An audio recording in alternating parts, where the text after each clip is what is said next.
Hey, good afternoon, friends. Today is Wednesday, August the 14th, 2024, and the time now is 2:47 p.m.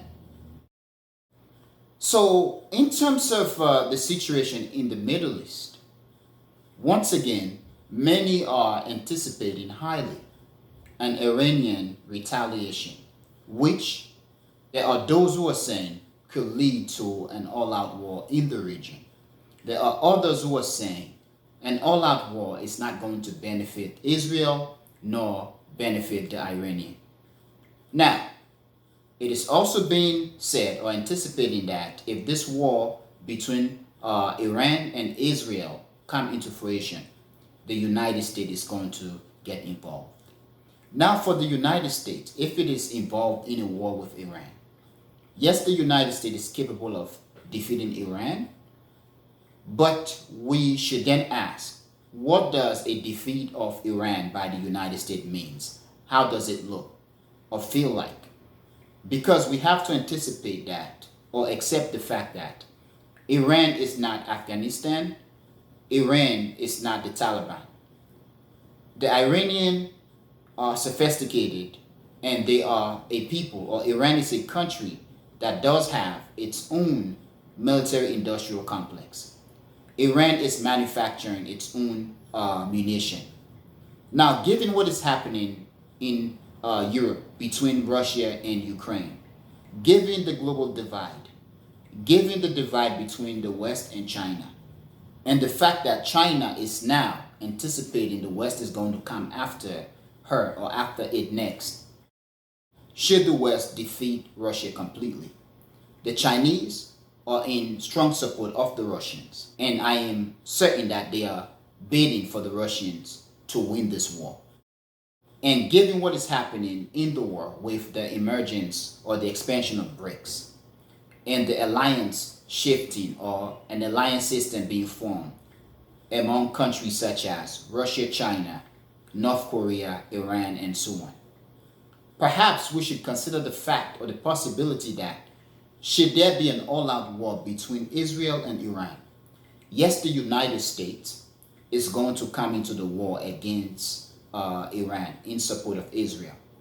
But we should also anticipate and accept the fact that Russia, supported by China, is going to support Iran because strategically it does make sense for the Russians to humiliate the United States or to defeat the United States or to also divert Western attention from the Ukrainian battlefield. Because if there must be, or if there should be a war between Iran and Israel where the United States is involved, it means that the United States will have to divert significant amounts of financial and material and economic resources to the Middle Eastern battlefield in support of Israel, which is going to in itself deny Ukraine of the financial and material resources that it's going to need in its effort against Russia. Now, should there be a war between Israel and Iran where the United States is drawn into the war in support of Israel, not only is going to divert America's attention, America and the Western attention from Ukraine, and it's going to halt their preparation for war or unrest with China, it's going to strengthen Iran significantly, in addition to Iran's own military industrial complex.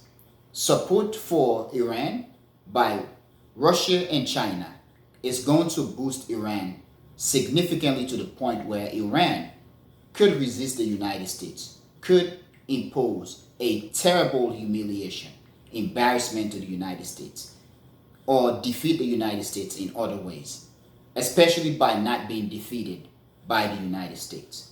Iran is rugged, okay? It does have the same terrain as Afghanistan.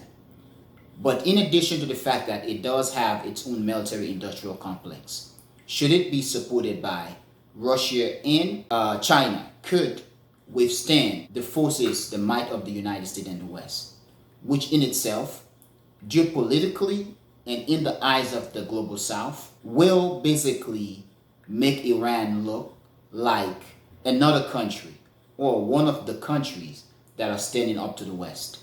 In terms of the reputation, Iran's reputation is going to increase and the United States and Western reputation is going to decrease. So the situation in the Middle East, should there be a war between Iran and Israel, and the United States and the West get drawn into the war, as much as it is going to destabilize the Middle East, it's going to backfire tremendously against Israel, the United States, and the West. Please tell me what you think. I hope to hear what you think. So that's it, friends. I want to hear what you think. So please tell me what you think. But once again, I want to thank you for being a member of the Echoing Voice community. And I want to thank you for watching the Echoing Voice. Peace.